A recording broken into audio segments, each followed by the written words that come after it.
Welcome everyone to the Co-Creators Convergence Thursday Creator Convo series. I'm Noelle Marshall, and I'm here with my beloved Bob Warner. Hi, everyone. Thank you for joining us this evening. Thank you, Becky, and for bringing Patricia to us. Thank you so much. Looking forward to the evening. Together, Bob and I call ourselves Light Partners. And as Light Partners, we also became the mom and pop of a wonderful group called the Co-Creators Convergence. And we have wonderful conversations every Thursday night. So welcome everyone tonight. We have very special guests, and we are going to be hosted by Becky Suzik, who is going to bring Patricia and Davis. But before we do that, I want to tell you a little bit about our group, the Co-Creators Convergence. So I'm going to do a little screen share here and give you just a little background. So hold on just one second.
We ask everyone to go ahead and keep your video and stay muted while we have this presentation. There will be time at the end for conversation.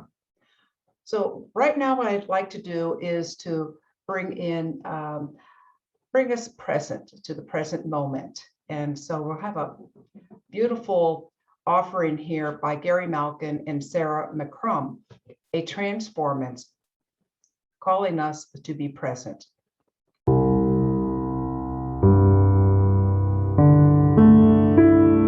As we open this virtual space, let's connect and be present with each other. Let's get to know each other with kindness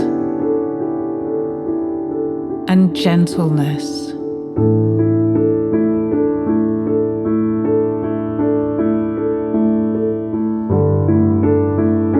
Let's listen to each other with generosity in our hearts.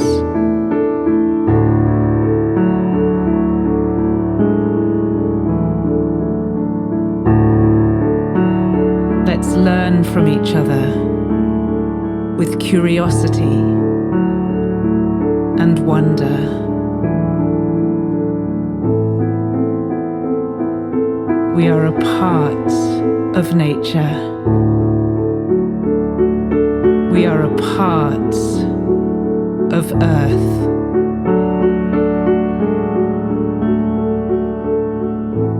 We are a part of life.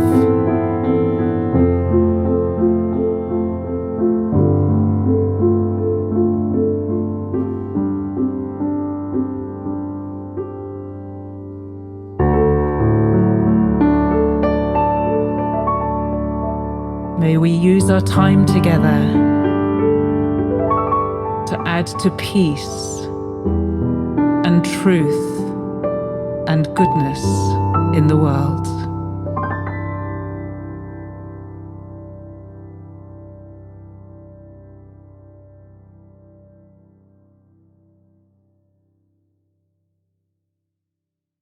Welcome, everyone. I hope you enjoyed that beautiful Transformance by Gary Malkin and Sarah McCrum. And a Transformance, if you're not familiar, is a spontaneous creation. Gary was actually in LA and Sarah McCrum was in New Zealand. And later the visual was added by Lewis Robert. So those are very beautiful. They were made specifically for Unity Earth and World Unity Week. And I thought that would be the most beautiful way to start our lovely evening together. So without any further ado from me, I want to introduce my wonderful dear friend, Becky Suzik. And Becky is a seminary student. And I think she brought one of her seminary teachers and mentors that we're going to meet tonight, Patricia Ann Davis. So Becky, I'm going to turn it over to you. I'm looking forward to this wonderful evening. And I'll just repeat once again, as I'm going to ask everyone to keep your video and stay muted until you're invited into the conversation at the end. I know there will be some audio visuals, and we want to make sure that everyone will be able to get a good view of what's going on. So thank you very much, and I'm looking forward to this. Thank you, Becky. Thank you so much, Noelle and Bob and Magi, for all you do to hold space for these beautiful co-creative conversations. I'm so grateful to be here and to be introducing to you a beautiful friend, a grandmother, a teacher of mine, and I've prepared some notes to share because there are some things that I don't want to leave out. But if you are watching this online, you are welcome to use the Zoom link and join us in the Zoom room if we are live. If you happen to be watching this while it's live, and join us in the Zoom room, because our format will be that Grandmother Patricia will share, and then we will have the remaining probably about 25 minutes of our program devoted to conversation and talking with you all. So please join us in the Zoom room. So I am so grateful for so many things that I have learned, or probably better to say, relearned, more appropriate, from Patricia Ann Davis. Patricia is an elder, a wisdom keeper, a diagnostician, a practitioner of the Indigenous Ceremonial Change Process. Patricia Ann Davis is Choctaw Navajo, Chapta Dine. I'm hoping to get my pronunciation. I'm always learning. So you'll hear Grandmother Patricia speak, and when she speaks her language, it is just so beautiful. And although, Patricia, I don't think you consider yourself fluent in Navajo, you are highly proficient in speaking, expressing, and translating your language into English, with the keen awareness that English is a linear language based on barter and control, and Navajo is a vertical spiritual language. Patricia has a BA in psychology from the University of Arizona and a master's in whole system design, the language and techniques of creative change from the Center for Creative Change at the Antioch University in Seattle, Washington. She worked in the continuum of health and human services within behavioral health, social services, and mental health for over 20 years. She was one of the original writers of the Beauty Way curriculum through K through 12, prevention education for alcohol and other drug recovery and wellness restoration in both English and Navajo languages, which was published in 1990. Currently, she is a private practitioner, has a private practice, and is a practitioner and diagnostician, and also an international teacher and consultant of Navajo Dine Blessing Way ceremonial healing principles that are cross-cultural, intergenerational, inclusive, and universal in practical application. There are many words in English that do not have direct translations into Navajo, including, and interestingly, the word medicine man or medicine woman. There is no way to say one people are superior over another in the Dine language. The Dine language is fundamental and inclusive to be universal. And I'll quote you a little bit, Patricia, but I'm looking forward to hearing your original words. But there are some things that I want to share that I feel are quite profound out of our starting gate here. Grandmother Patricia says, we all exist within the natural order, the 4 directions, the 4 seasons, all being born of a mother, being held to earth by gravity, being warmed by the same sun. Belief systems do not change these natural laws that govern us. Being fully inclusive, the natural order is the foundational design that clearly shows us the natural state of living in thriving balance and reciprocity with all life. There is not a theory, a philosophy, or a mysticism teaching. This is a tried and true method practiced for thousands of years by all Indigenous cultures. The natural order is the foundational design that clearly shows us the natural state of living in thriving balance and reciprocity with all life. Patricia is in service and teaching towards inclusivity and healing, an offering called the Indigenous Ceremonial Change Process. She recognizes that language and word choice is critical, as words are only pointers towards things, feelings, and experiences they aspire to represent. Grandmother Patricia works to be as inclusive as possible, steering groups towards wellness through behavior that affirms health and our connections with each other and the earth. Patricia grew up on the Navajo reservation. At the age of 8, her father told her it was her role to play in life, to undo and dismantle the painful thinking and language that has caused our people so much suffering and violence. She watched her father heal 3 generations of people in her lifetime. And at the age of 12, she was sent to a boarding school because there was no high school where she lived. There she was admonished and advised to never be Indian, not to dress Indian. And her teachers regarded her heritage as witchcraft, and that if she practiced it, she was told she would go to hell. Patricia says, I'm interested in what is inclusive. We are all indigenous to earth, wind, fire, and air. Water is the cleansing of our maladaptive qualities. Air is the perfect peace with Creator. In this oneness, we have one world. I am my Father's daughter. There are no secrets. Everything of the light is in the light. Healing is here for everyone. There is no enemy, creation, and blame. There are no competing ideologies. No one can assist separate or outside Hojo. Those who think they can are those who are putting us in peril. The Diné word Hojo, Nasha, which I will again leave the beautiful pronunciation to Patricia, means walking in beauty and living the loving way, a way of unity and interconnectedness. Hojo is all encompassing of the oneness, every practice in our eternal self and eternal now, our sacred Mother Earth. In our domain, you can teach others to make life-affirming decisions and outcomes that are win-win.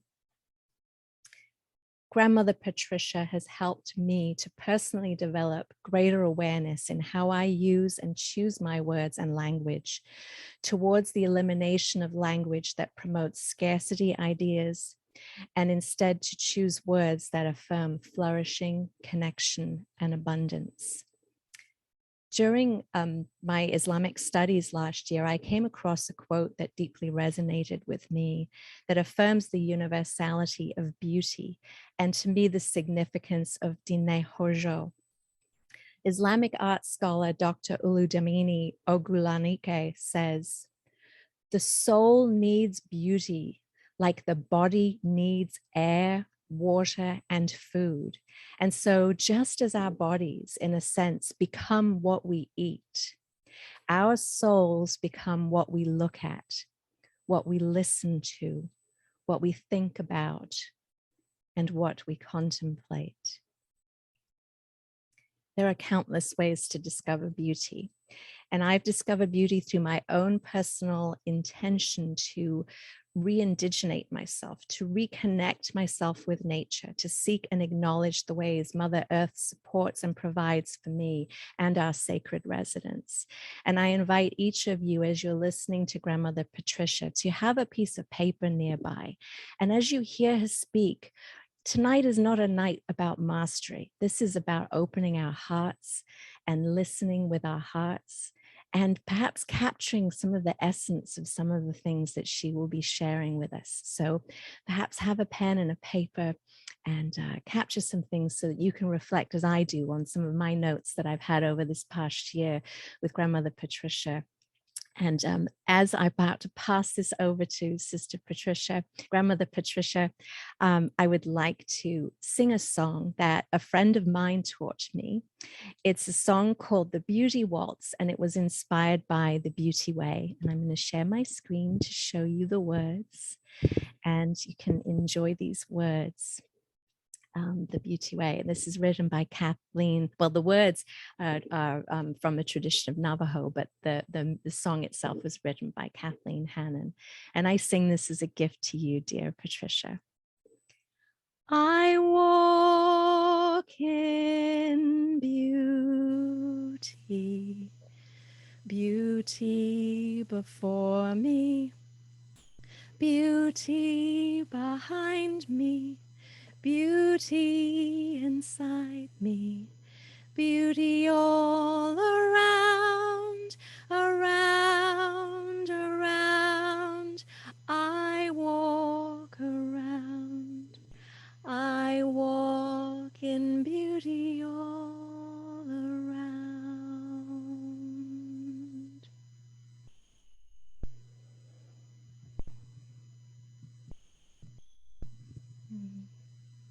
Dear Grandmother Patricia, thank you so much for being here with us. Such a joy to spend this time together. Thank you, Noel and Bob and Becky. Thank you for this invitation. And thank you everyone for your interest and for your presence. I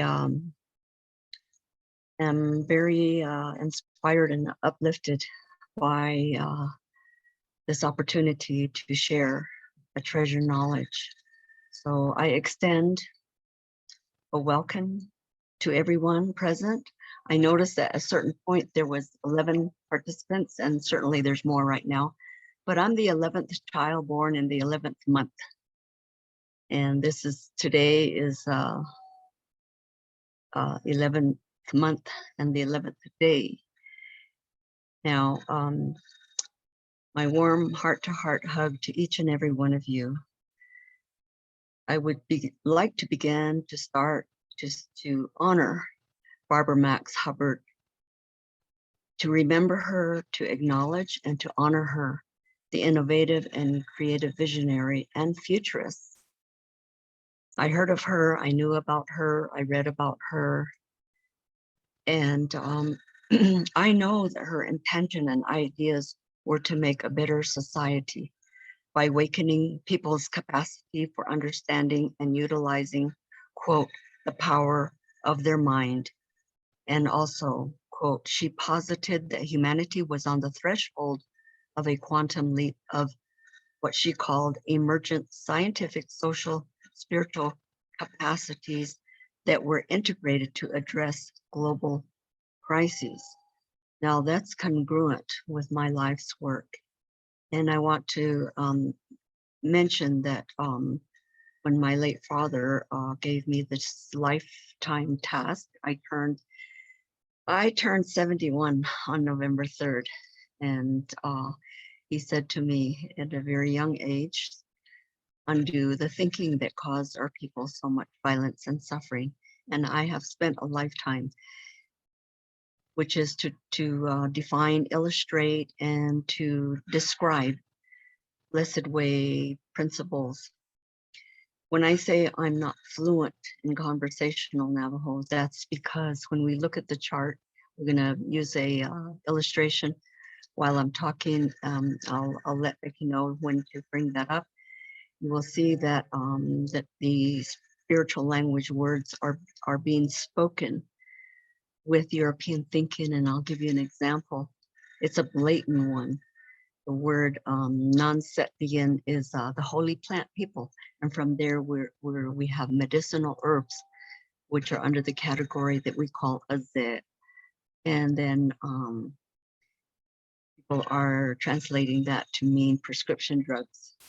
So that's just an example of what conversational Navajo is in terms of ceremonial language. Ceremonial language and ceremonial words are what I heard and learned in my childhood, and that's what I'm simplifying and conveying the authentic spiritual meaning of, which are the unifying principles of all people. And so when I greet people and say Ya'ate Shik'e Shidana, Ya is everything good, beautiful, and true for all of us equally.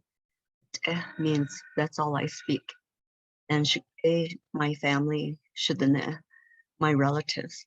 But there's no possible way to say, but not you. The language cannot and does not have a context or concept or terminology for that phrase, but not you, across the ocean, the other side of the fence, you're the wrong color, or any of those categories of dehumanizing and devaluing people. And that's what I love the most about describing the context container of what I'm presenting here tonight. And so in the traditional way, perhaps there are my relatives who may hear about this, they may be listening, and I am to introduce myself accordingly, so that it's my name, what I'm called, and also my maternal and paternal lineage, bloodline lineage, and spiritual identity, because that way it's my name, who I'm called, and then who am I? Well, I'm the same as everyone. Each and every one of us are a precious child of Creator within creation simultaneously. She, Ya, Patricia, and Davis, and Shia, a Mississippi band of Choctaw and Chile. Pachini, Pashalchin, Tata, the Ne, Edishache, Kia Ani, Edishanala. And I add this affirmation, although the Ne, the and Chile, Doni Hikle, that is, we're equally a precious child of Creator within creation simultaneously. This is the very fundamental basis of equality, in which we all exist in. Guizhou is an all-encompassing concept of holiness and wholeness, and there is no competing collectivities. There's no competing ideologies. So there's no concept of pairs of opposites, or there's no concept of status, and everyone is born in a sacred circle, holy circle, and there's no way to identify oneself as higher or lower than someone else. That we're five-finger people. Five-finger people means that we're humane beings. So the emphasis here is on humaneness, it's on harmlessness, it's on peacemaking within ourselves, with Creator, with creation, with ourselves, and then with others. And so here I would like to ask Becky to show us a slide, and I will say the Denepazad is the holy people. We call ourselves holy people, the children of the holy people. So our primordial ancestors of all of us were holy people, and we're holy people. And therefore, the affirmation I will describe, I will tell you the purpose of it, and I will ask Becky to read it after I say the words. These powerful words are Hojoja Ina. Hojoja is the blessed way ceremony for living the loving way as a way of life. Is our interrelatedness, interconnection, our social competence, and social coherence with each other, and all life, all living beings, not only human, but all creation. Enough is life itself, and that we live this way of life. It's our path. We're born into it, and I'll speak in further detail when we look at the chart. And Becky, would you, in your sweet, beautiful voice, comforting voice, would you read the affirmation to us? Living the loving way as a way of life. I love and serve the Creator, the way the Creator loves and serves me. I love and serve myself, the way the Creator loves and serves me. Therefore, I love and serve others the way the Creator loves and serves me. I love and serve the Creator the way the Creator loves and serves all of us equally.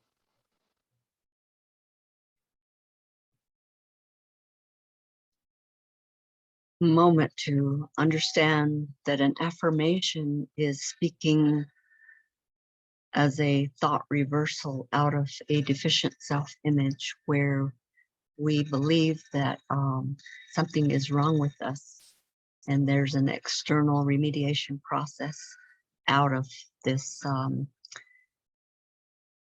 towards some end state. And the Indigenous Ceremonial Change Process that I design is designed to reframe. That means to remember, to reawaken, to restore our internal sacred self. That means the power within us to have power with others.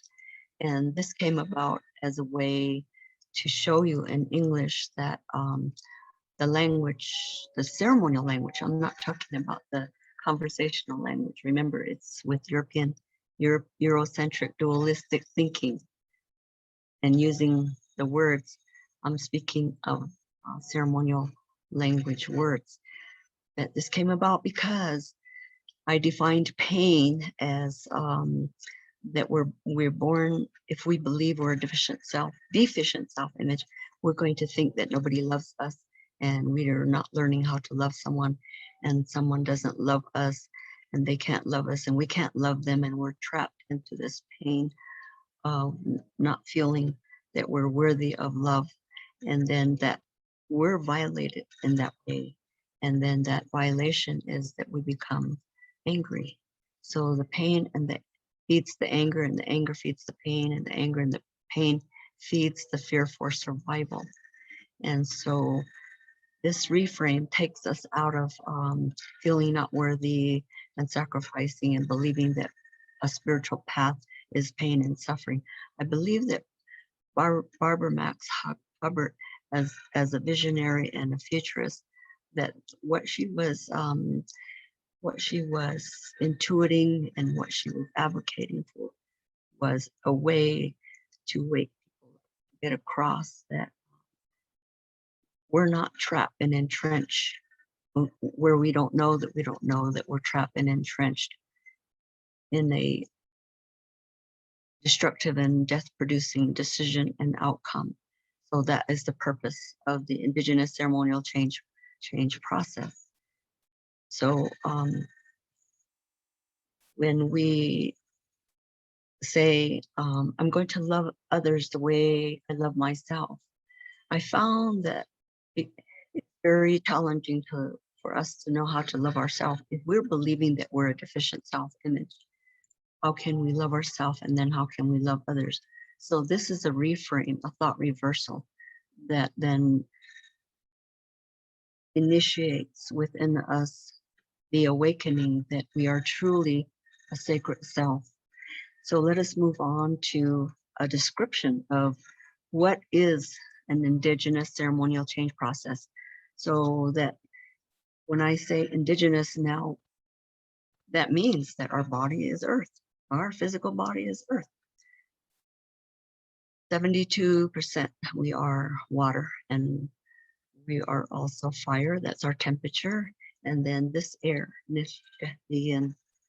and how that is translated is the perfect peace and love of Creator that is existing within us. We're making a sound with it, and we're moving around with this Creator's sacred breath that is the perfect peace and love within us and around us. So the in-breath and the out-breath. And that alignment and that balance and harmony is life itself. So that life is not all give, it's not all receive. It is energy and the energetic field, so that we know that we must see the beauty before we can love. That's why that the word Nejona or Hojo Nasha Dole.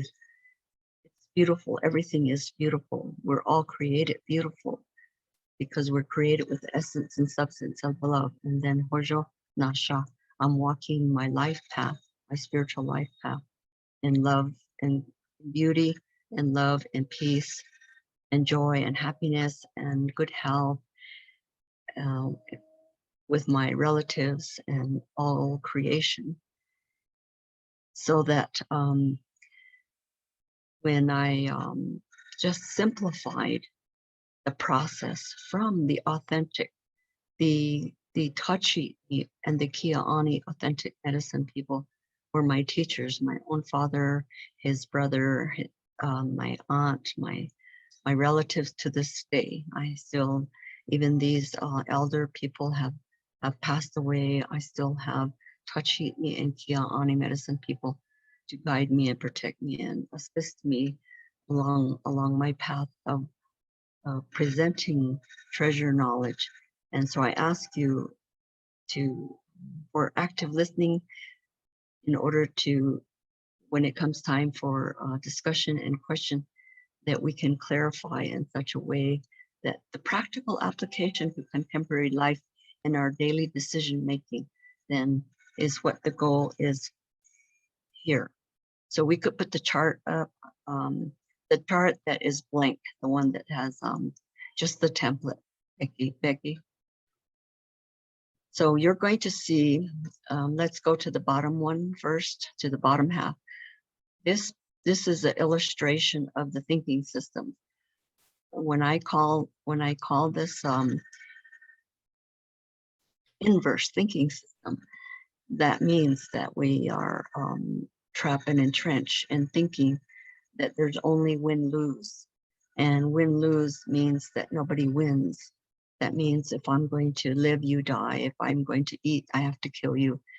And that doesn't work. It hasn't worked. It's an empire folly, which invasion, genocide, and plunder that's historical throughout the generations and centuries. And there is mass murder and mass theft, when in fact we are not designed accordingly. So we're seeing this, how this is a closed system. So the triangle going up is I win and you lose, and winner take all. And then at the bottom, it pits one against the other.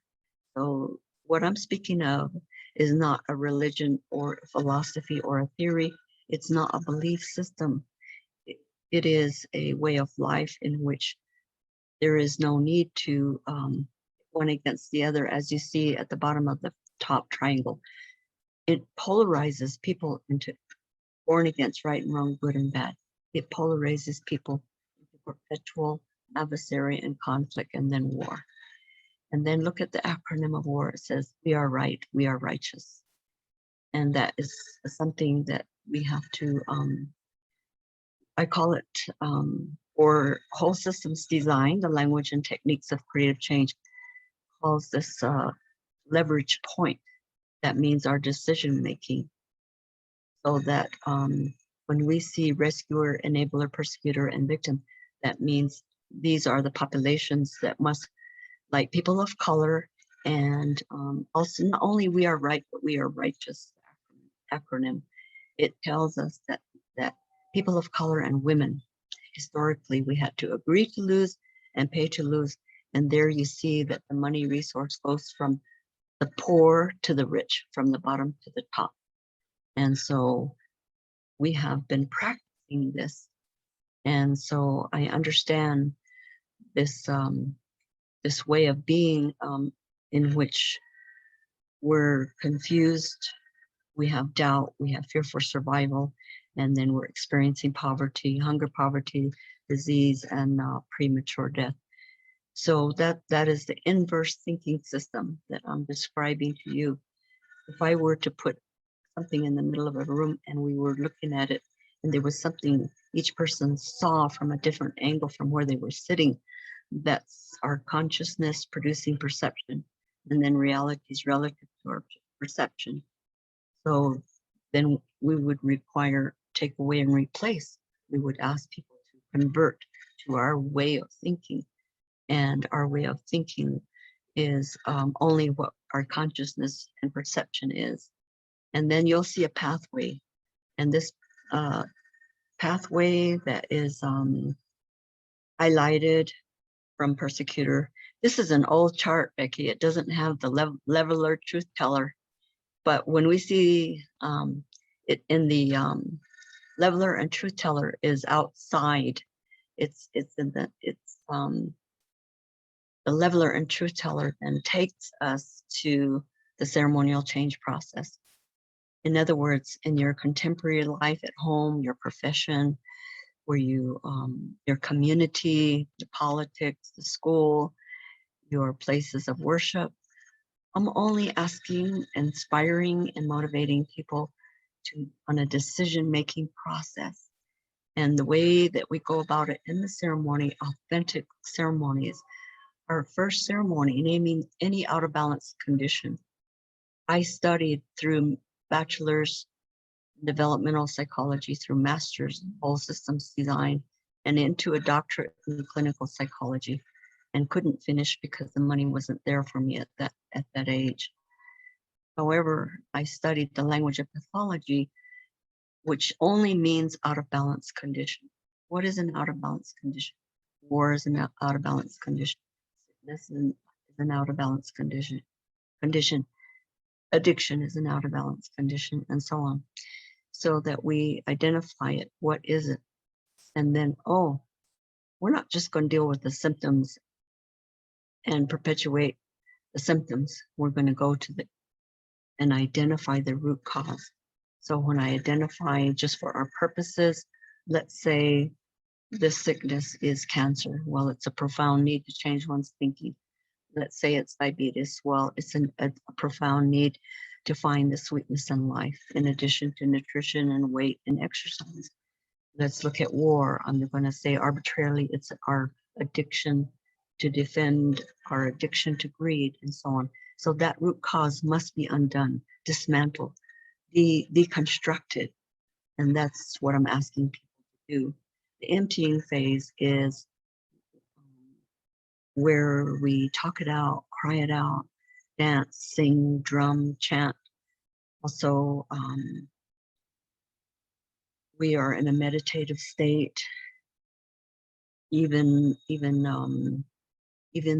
the Om, the classic Om, puts us in a meditative state in which we can then do self-reflection, self-inventory, self-assessment, and say, oh, the correction is within myself, yes or no. I'm going to be continuing to say, win, lose.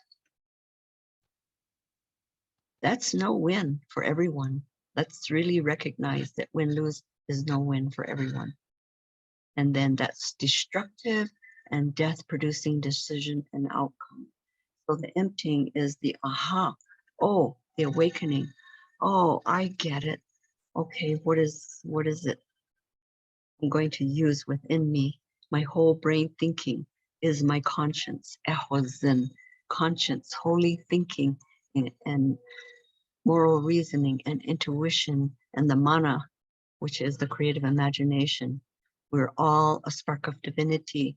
We all have this inherent divinity, inherent sovereignty, and inherent genius gift in which to serve in the world. So that number two, emptying, then it washes the windows of our soul, and we reawaken to our self-realization as a precious child of creator within creation, because there's also the environmental earth that we're on. We also exist in the lakes and water, oceans and streams and rain, and female and male rain, and the water within us and the water around us, and then the fire in the fireplace and the hearth of the home, and also the electrical fire, also the solar fire that gives us warmth and life. And then there's also, so that's earth, water, fire, air in the environment. So emptying is of a surrender to this, what is the will to love and goodwill, and really erasing or letting go of emptying what doesn't work and why it doesn't work. So reframing itself is a way to understand that we have been saying yes to this crisis stage, to win, lose, nobody wins, destructive and death producing decision and outcome. This is an illustration of it. And then there's a pathway. And then this sequencing follows, meaning that it unifies us into group consensus. And from there, we can create the solutions together. There's no debate. There's no argument. There is no discrediting, judgment, or punishment in it. The emptying requires a sacred space, supportive, safe and supportive environment in which to empty without judgment, without condemnation, without punishment. And that is what is missing. And I'm so grateful now. I've been talking to live audiences all my life and having to learn very quickly the Zoom format and how to convey and get across the powerful way that we can, these are all self-help. We don't have to depend on someone except our own ability to recognize within ourselves that we have the solutions within ourselves, and then talk to someone else about, let's have a conversation about how we can win. You win and I win, and you win with your gifts and I win with my gifts. And we will figure out how together that we will thrive in our collective survival, and then we can thrive. And so we design the creative solutions accordingly by group consensus, and then we can plan and design them. We can manifest them. That's how simple this yes and no is. So we'll move up to the top one, and then I will. So this is the affirmative thinking system. The affirmative is conscience and moral reasoning, intuition, creative imagination. I'm using these terms synonymously because our word for thinking is holy thinking, and that's the appropriate function of our thinking.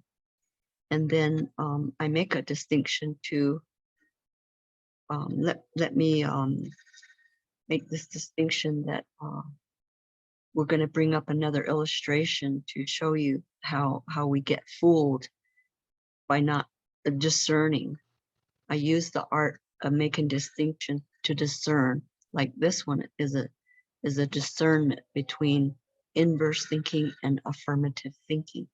So affirmative thinking context means the container, the self-realization that we are all existing together in a natural order system. And we don't rearrange the clock, we don't rearrange the seasons. So I'll just describe it. There is east, south, west, and north, and then there's sunrise, noon, midday, sunset, and midnight. And then there's the child coming in, and there is four footsteps to the youth to the south, and to the west, symbolically parent and then to elder, parent, adult, and parent, and then elder and grandparent. And so the creation is that indasya is how everything is created with a purpose. Everything has a purpose. And then nilya is how these teachings were placed. So this represents, not really represents, it's actual. It's actual that we are following this sequence every day. There's sunrise, and what we do during the day is we learn how to earn a living, and that's called traveling in life. What are we using to travel in life? How do we travel in life? We're traveling by our knowledge. We're traveling all these ways that we travel, from child to youth to adult to elder, all the way around, in joy, happiness, good health. That's the phrase. It's saying like that. Those terminology are expressing that that's a daily cycle, but also it's a life cycle. It's not linear, like from birth to death in a straight line, because everything is cycles and nothing polarizes in nature. Sunset and sunrise do not polarize. The seasons do not polarize. And so our awakeness to that, then we realize that within us, we have this inherent sovereignty in which there's a footing on the earth where we have direction in life, so that traveling every day accordingly, we're in balance and harmony, and we're aligned within the natural order, and we're making the decisions of the greatest good for the greatest number of people. And we call that justice. And justice is synonymous with love. So we're serving in the world accordingly. And then I've told people what I learned from another holy person from East India tradition, whose name is Sadhguru, who is now a present on the internet, that this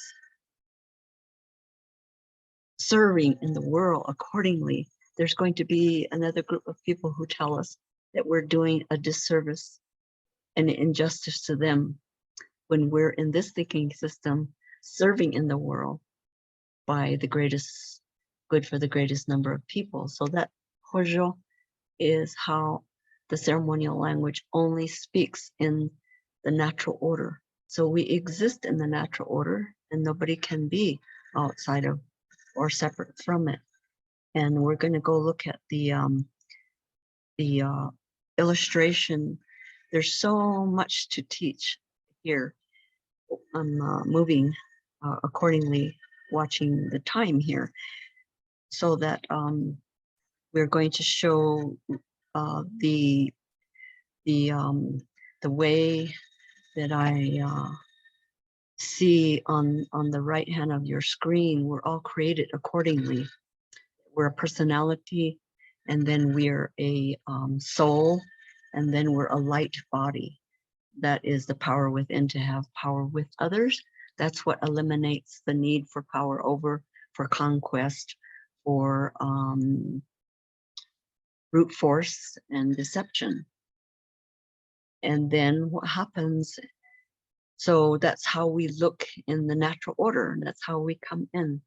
But the programming, the social engineering and conditioning, this figure is not something that's standing beside us. It is our thought forms, our cage around, it's in our aura around us.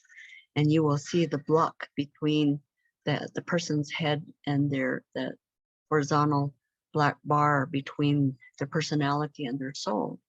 That's the will to power and power over and tyranny and so on.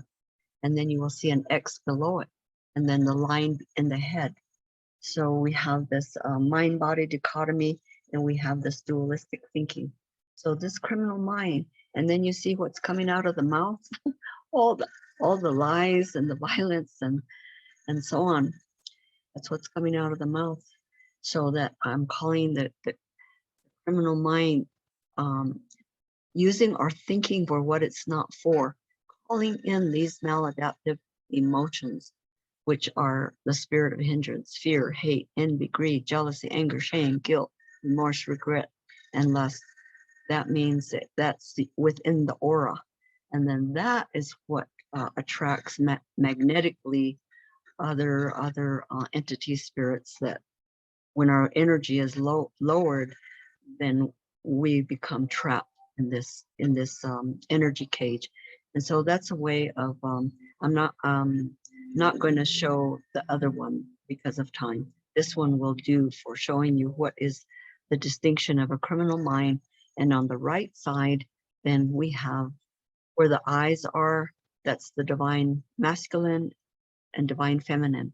So the divine feminine, every child is born through the water, the life giver, nurturer, Nayet Nazana, the male protector, provider, to ensure that there's no hunger, poverty, disease, and premature death for families and for communities and for societies. And that's how our governing system is supposed to be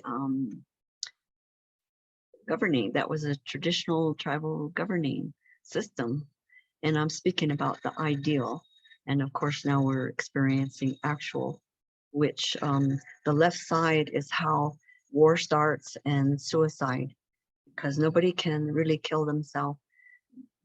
The creator doesn't destroy its own creation. And then in war, these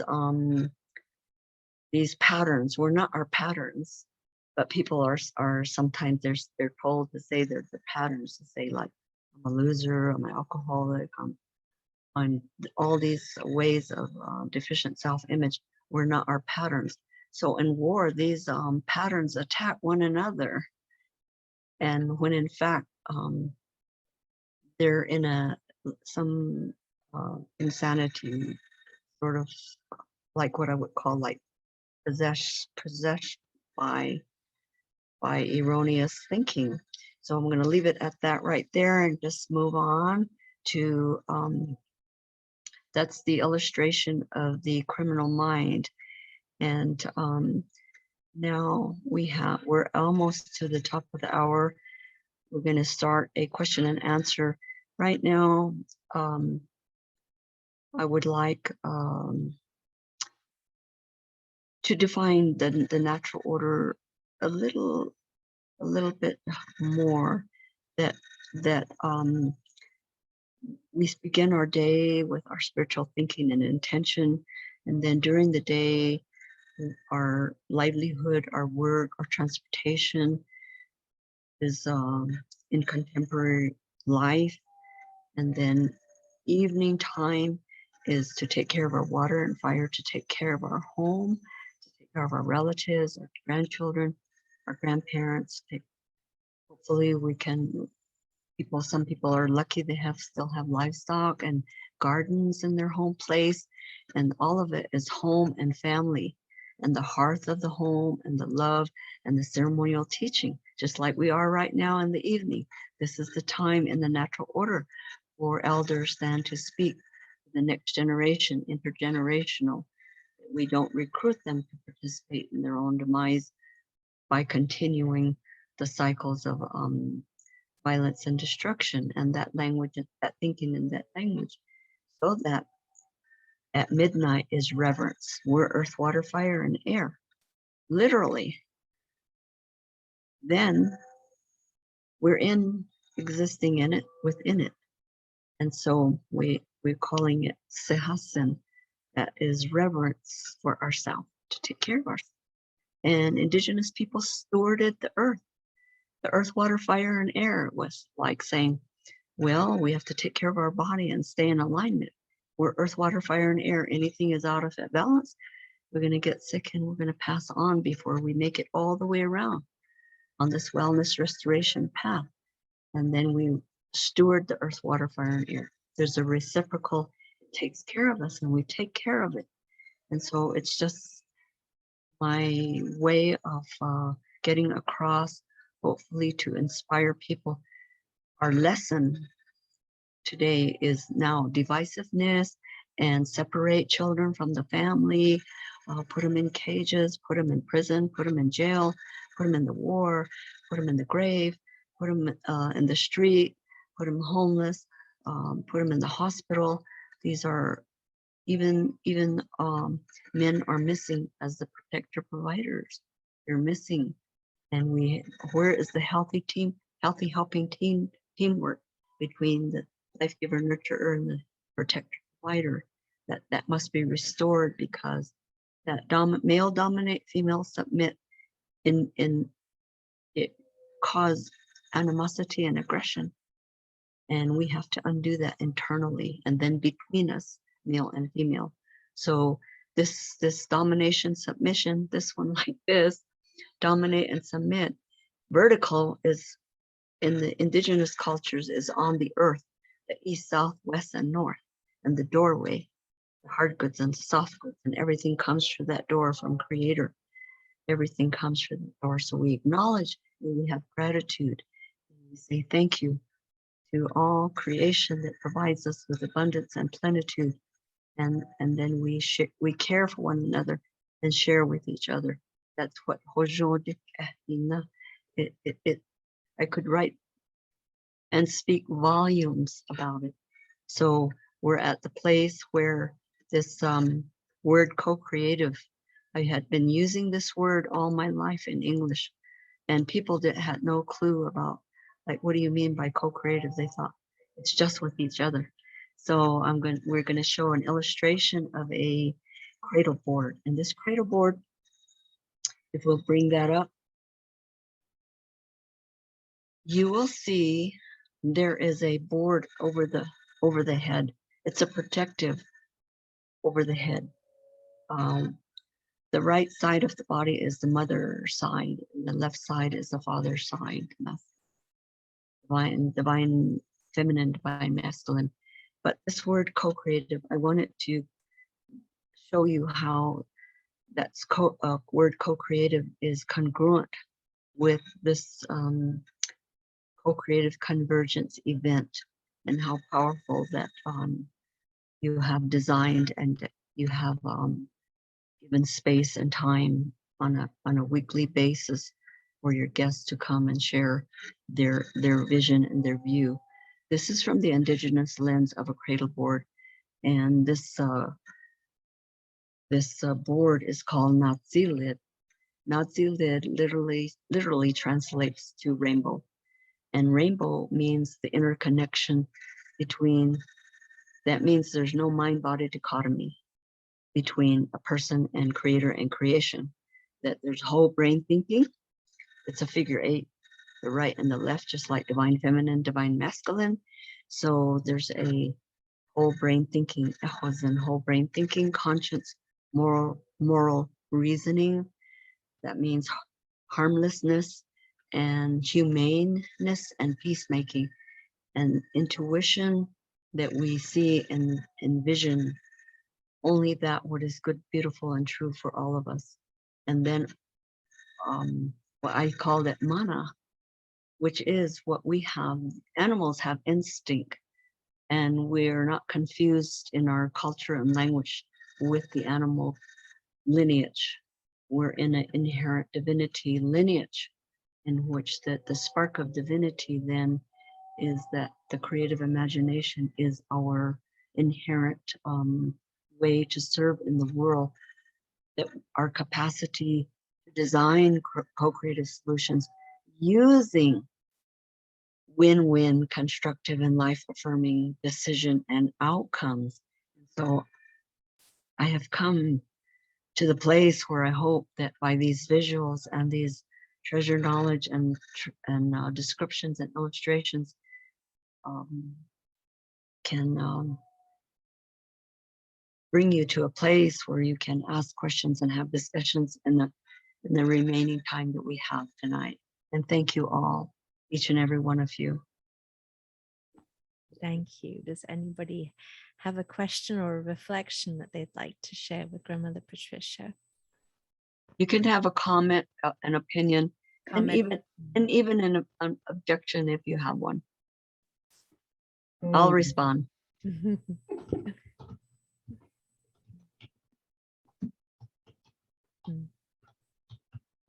I thought it was interesting, Patricia, that you have been using the word co-creative, you said, your whole life. And that was kind of surprising to me. And I'm not sure that I completely understand how you're using it. Could you just give me a little more tutorial on that, if you don't mind? Sure. The illustration of the baby and the cradle board and the name of the board that protects the head and the mind and protects the thinking, the head. It's called rainbow. Literally, it means rainbow, but rainbow concept in the Nepazad language and the ceremonial language is the interconnection. It's a continuum where there's no mind-body dichotomy between thinking with creators and creation. It's a continuum. There's no mind-body continuum. So I spent all these years in academic setting. I didn't do that to exploit and victimize my own people. I learned the language of pathology. So co-creative was automatically one of the first words I used to convey what I'm telling you right now, because that co-creative is with creator, within creation of my sacred self and your sacred self, of how we're all connected within Hojo and this oneness. And so people, my job, my work, what I am doing is to inspire and motivate people to give up their denial of that oneness, because in that denial, then there's deception, and then there is conning and scheming to win, and then there's defiance, and then there's power over with brute force and deception.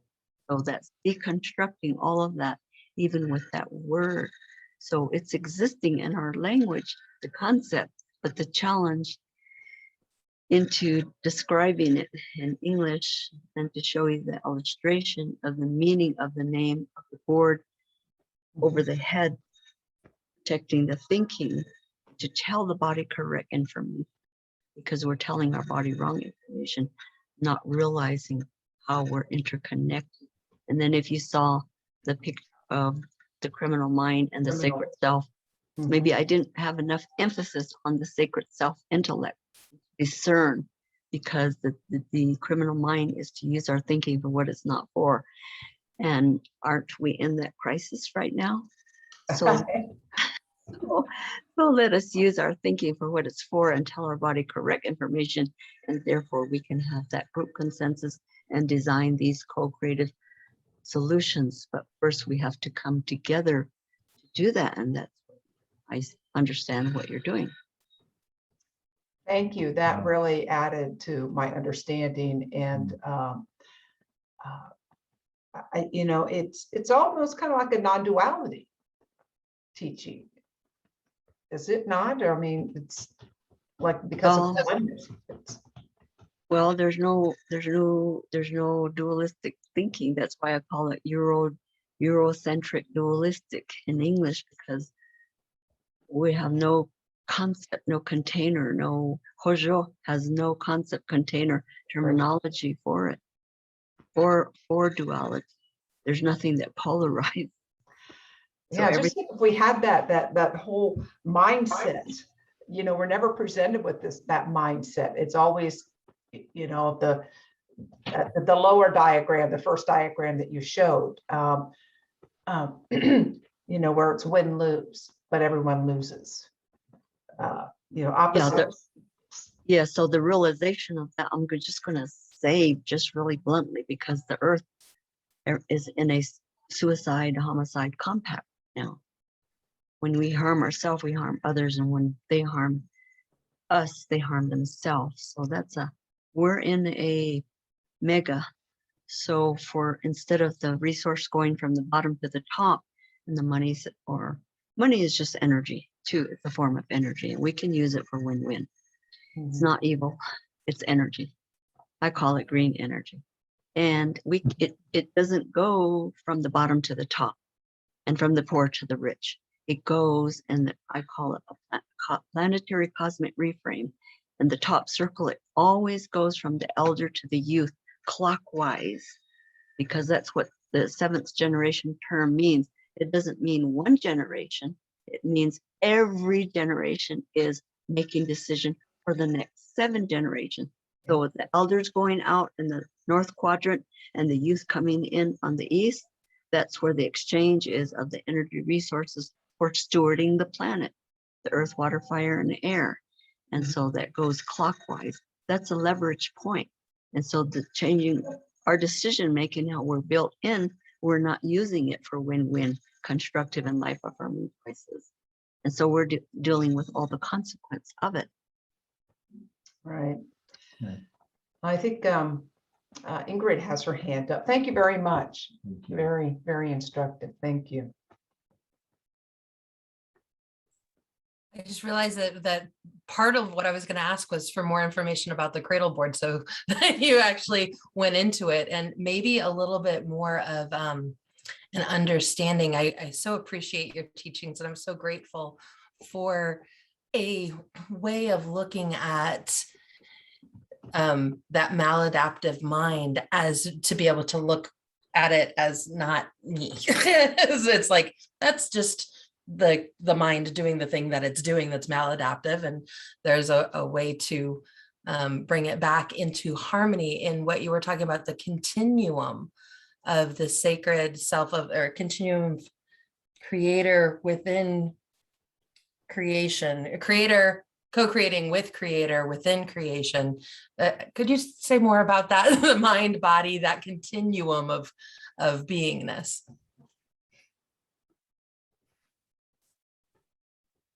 We're programmed, we're socially engineered at systems level, and at a personal and family, society, community level, we are socially engineered, socially conditioned to that we're divided and separate. That's mind-body dichotomy, and then dualistic thinking. So there's this mind-body dichotomy and dualistic thinking.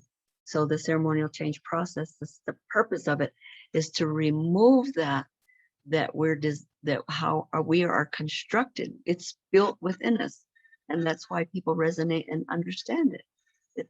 It's not we're going to overcome something, we're going to get there someday, or we can't know, or nobody knows, or there's no one way to do anything. That's individualism. This is the individuality within the whole, that every person's capacity for yes and no, not using the criminal mind that has been that we have been socially engineered and conditioned to, and the programming that we're born into that society and that language. And then we know within ourselves, and that's how people recognize and say, oh, it's up to me to say yes and no. And I can discern, oh, the criminal mind is talking. Hey, I'm not going to listen to that, because look where we're at with it. The proof is right here in front of us, and we're in peril. Humanity, environment, and the planet, our home, our hearth, our sanctuary, Mother Earth, we're in peril. So why not? This is just only your decision within you to continue to add on to this, or to say, oh, I get it.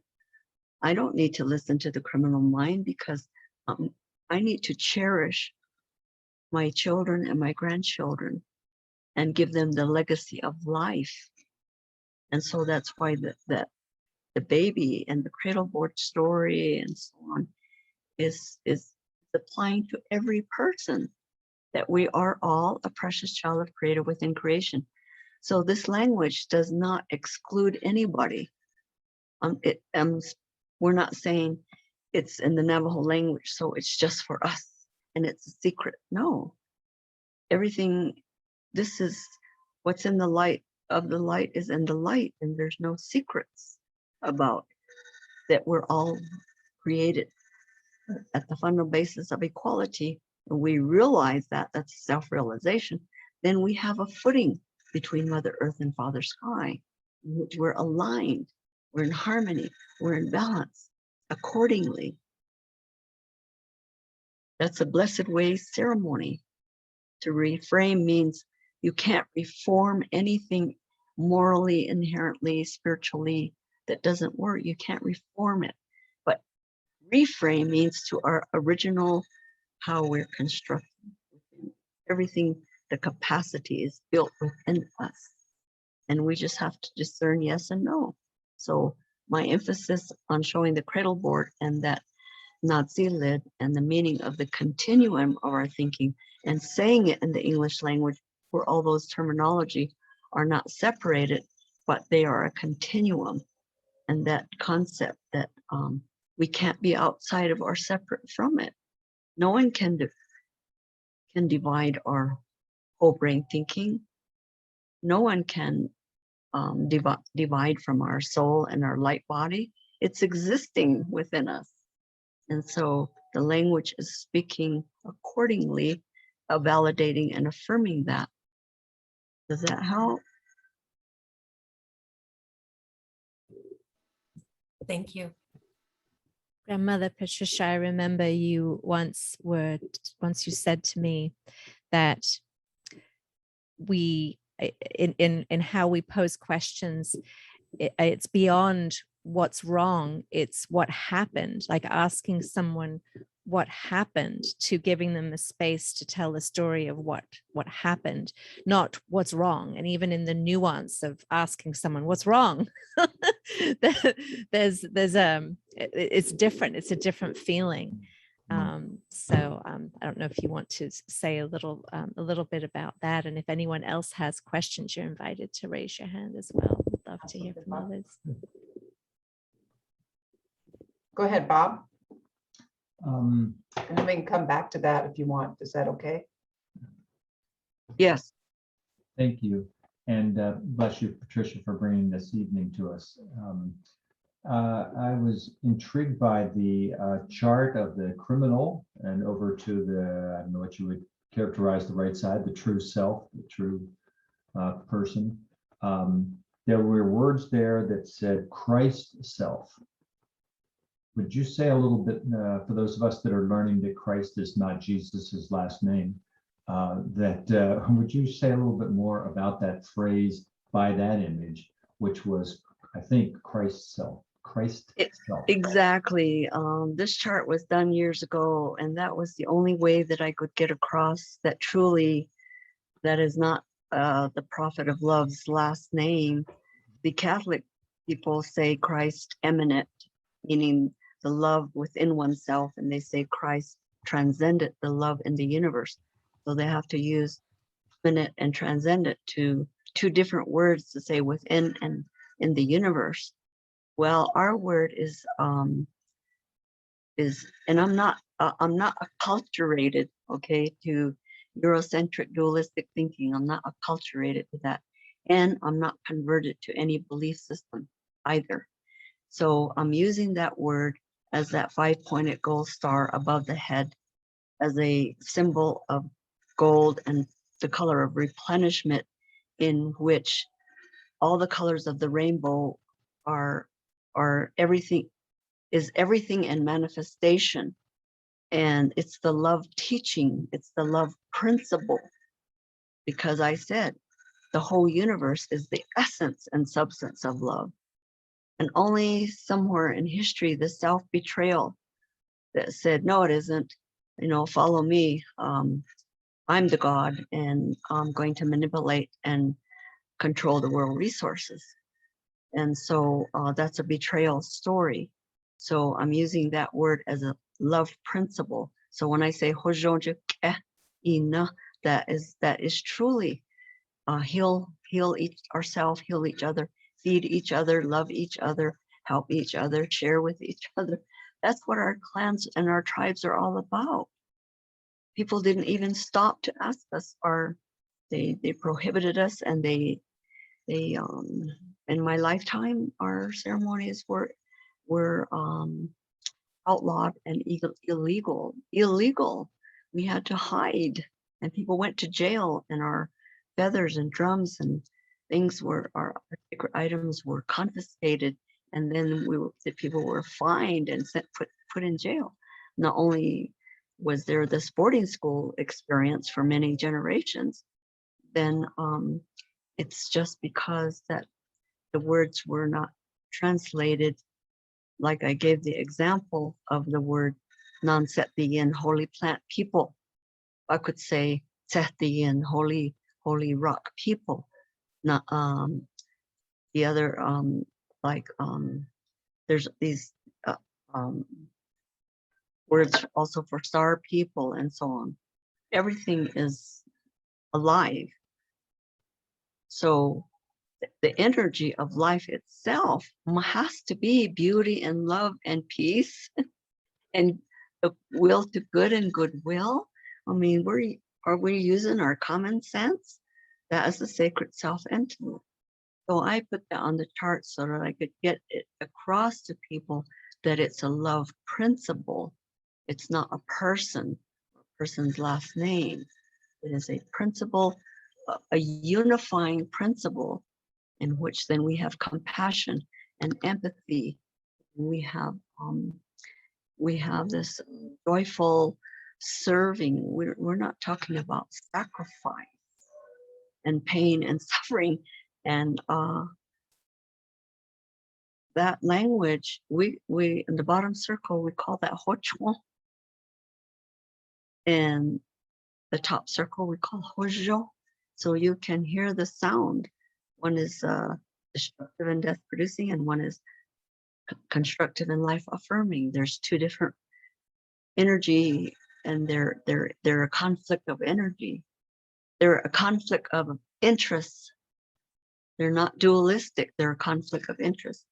What is destructive and death producing doesn't actually exist. The humans created the belief, and they created the symptoms, and the symptoms reinforce the belief, and the belief reinforced the symptoms. We don't even have, I'd like to say this, we don't even have a word for evil, for war, for bombs, for guns, for prison, for, we don't have words for that whatsoever. We don't even have a word for war.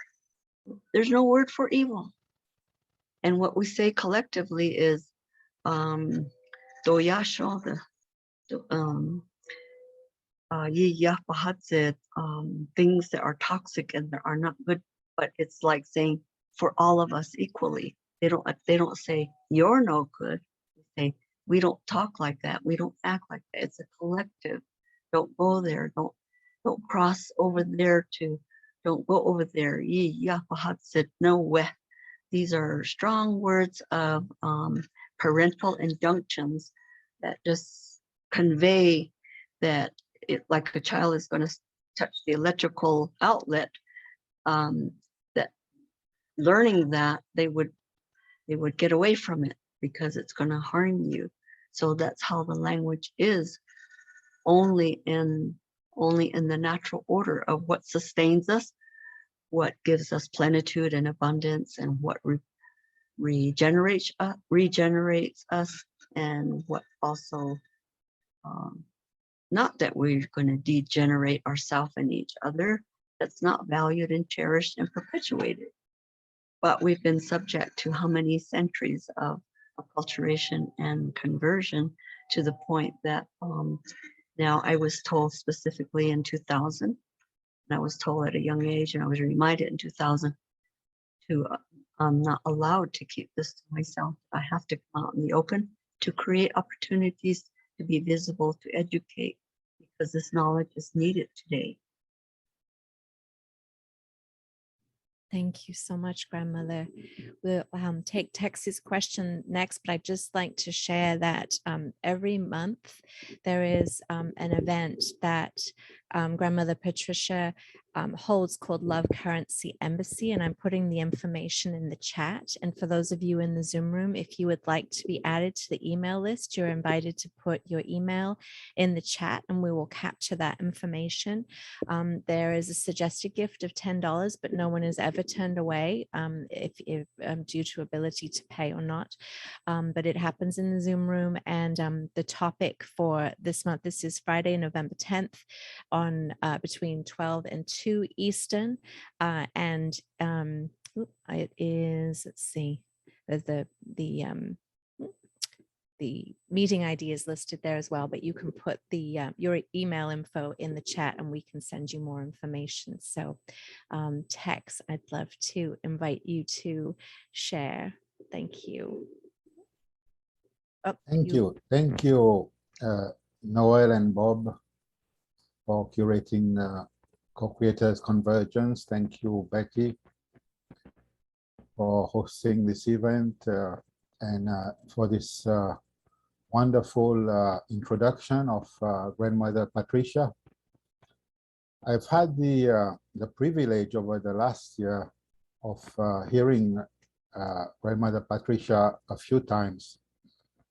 In my 6.5 decades on Earth, I've heard quite a bit over the years, and I must say that Sister Patricia comes across with the most wholesome.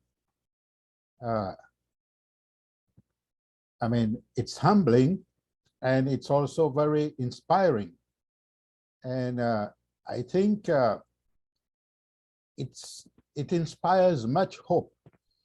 And I realize that probably over the last months that I've heard her occasionally, that I've been in a way profoundly transformed, because last evening I ended up writing spontaneously that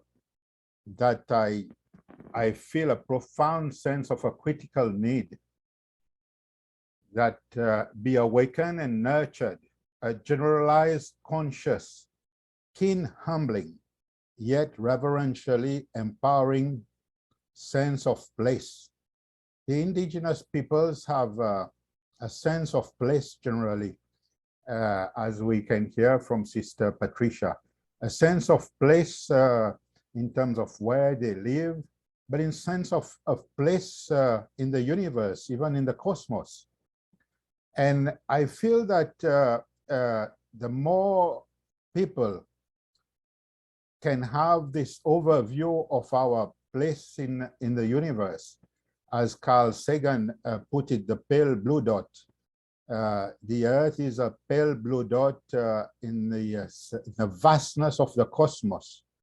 If we can realize that and have a sense of humility, then we can probably better cooperate with one another. Anyway, I'll stop at that at this time. But I'm profoundly moved, and to hear her today after what I felt last night, it's just like it's awesome. Thank you. Well, Tex, let me just mention too that we are truly related to Sont Bien. Sont Bien is the Holy Star people. So that's another example of our interrelatedness and interconnection within the universe, and to be cognizant and to think and talk and act accordingly to our sacred self intellect, to tell our body correct information that we may survive and thrive together collectively without delay. And it's in our own decision thinking to do so, yes or no. That's it. What I tell young people, life is simple. It's yes or no, and the consequences of it, and the proofs that we have not chosen we have not corrected ourselves is very blatant today. So thank you. Thank you, my family, my relatives.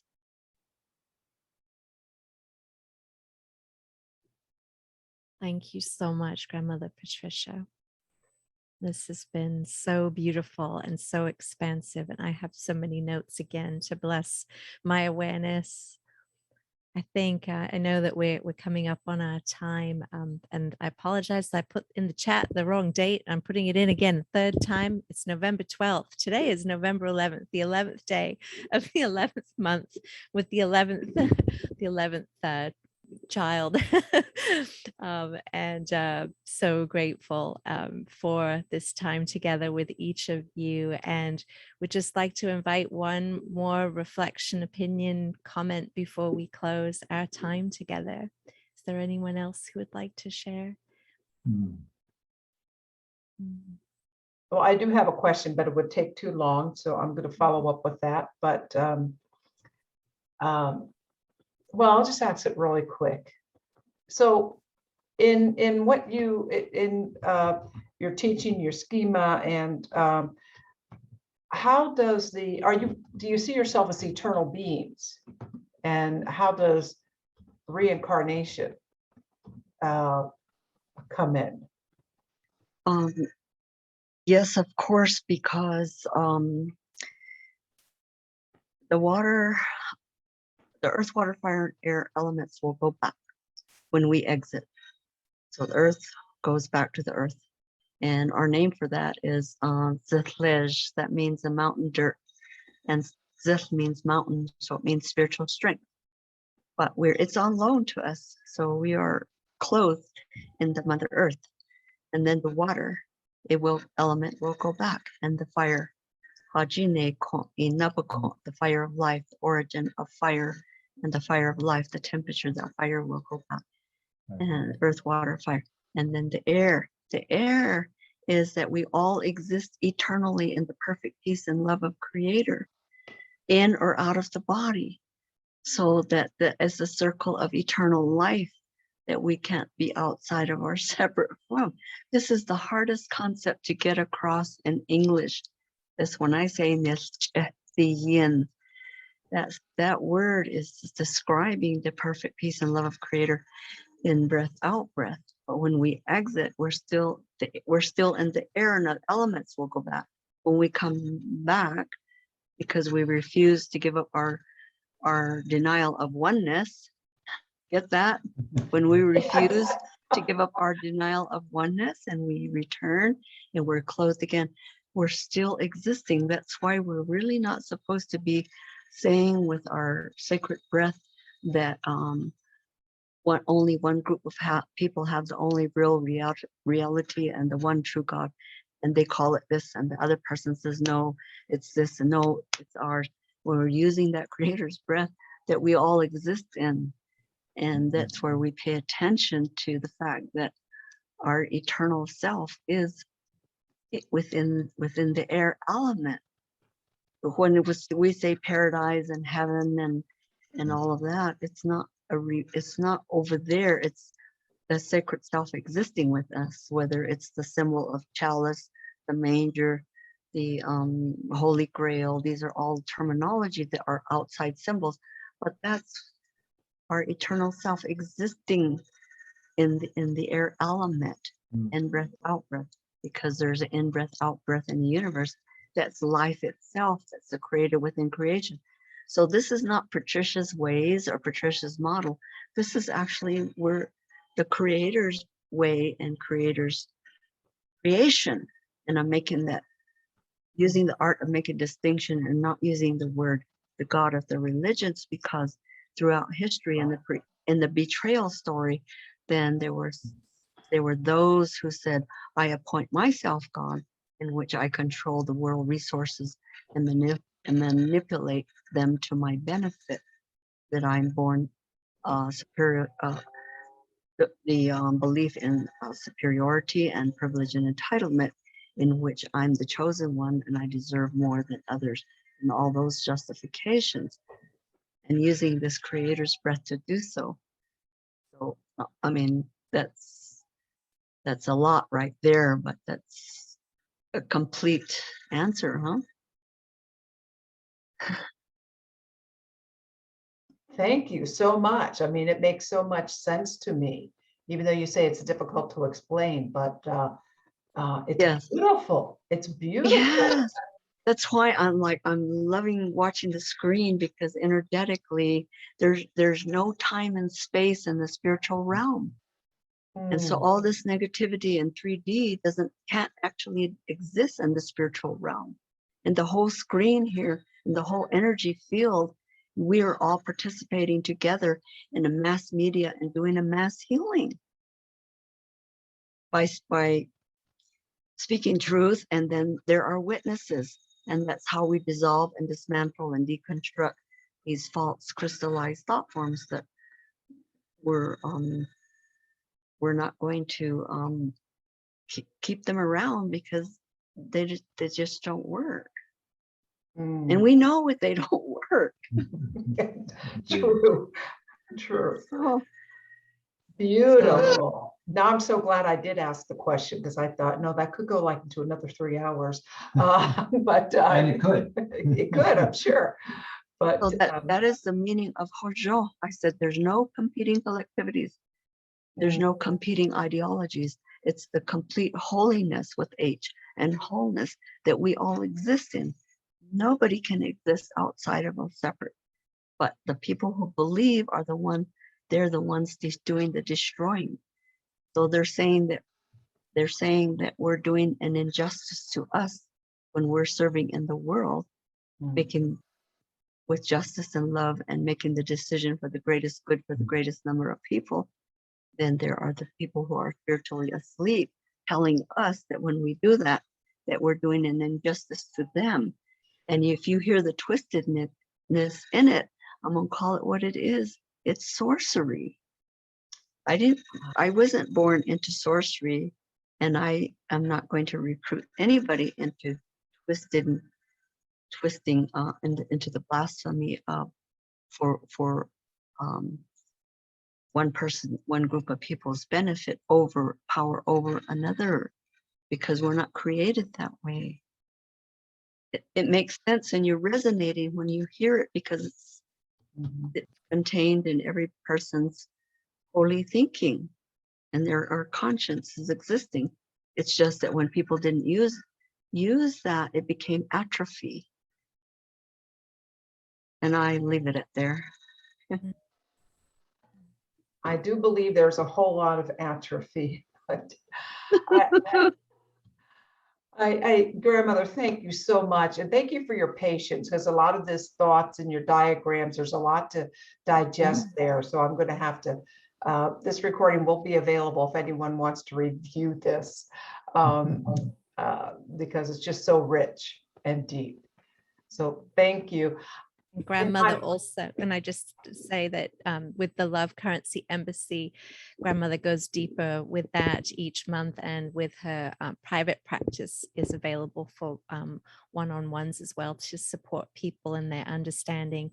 And grandmother Patricia also is dependent upon gifts. She supports so many people in her community, and so I'm going to put in the chat, if you want to make a gift or a donation, anyone is invited to do that.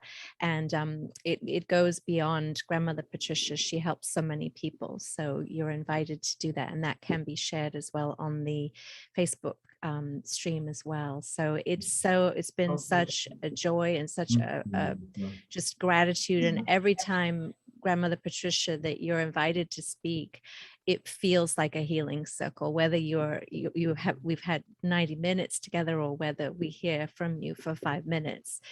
The intention, the love that you hold for everyone in your presence is such a gift to us. And so I have such love and reverence and respect for your work that you've done all of your life to bring us to this moment, and feel so grateful to have shared this time together with you and with everyone here. Let us serve in the world accordingly. Beautiful. I'm going to ask Becky if she would sing us out. because that was so beautiful as she brought us in. And before I do, I'm just going to say that we will be here next Thursday, and we have a very interesting topic, and it is about forgiveness, cruelty, and conscious love.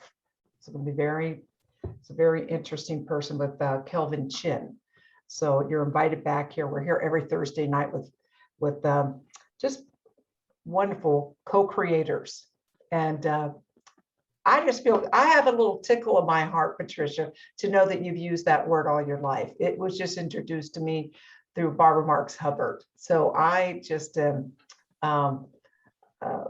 just lights me up, and thank you. But Becky, what do you think? You think you might be able to sing? I us would off? love to do that, to honor Hojo, the beauty way, loving way. Words in English.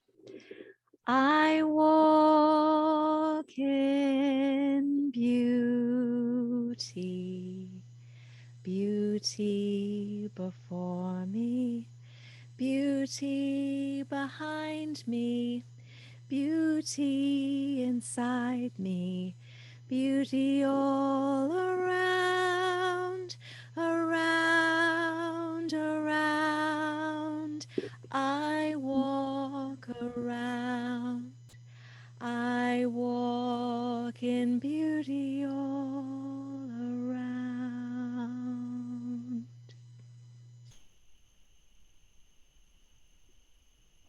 Thank you for this most beautiful evening, Grandmother Patricia, Becky, and all who came here with your hearts open. We love you.